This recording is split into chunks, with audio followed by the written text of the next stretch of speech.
मैत्रिणींनो, रुचिरा खव्यामध्ये तुमचं मनापासून स्वागत आहे.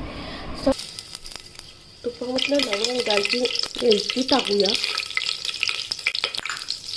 आता आपण ना बदाम टाकूया, परतून घेऊ छानपैकी.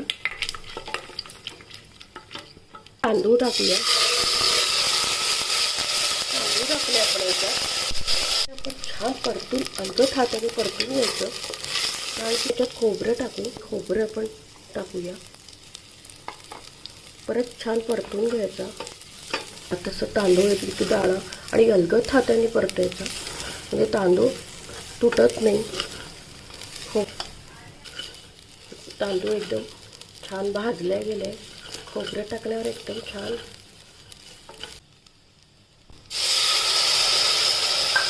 पाणी टाकलं मी. बासमती तांदूळ वापरला की एकदम छान सुवास. चिमूटभर आपण मीठ टाकूया. गोडामध्ये थोडंसं मीठ टाकलं की चव एकदम चवीला छान लागतो. गूळ टाकूया. गूळ टाकला आपण. घालून घ्यायचं. थोडंसं तूप होतं ते आपलं उरलेलं ते टाकूया. आपण झाकण लावलंय बघा. 2 शिट्या झाल्या की आपण बंद करूया. काढूया.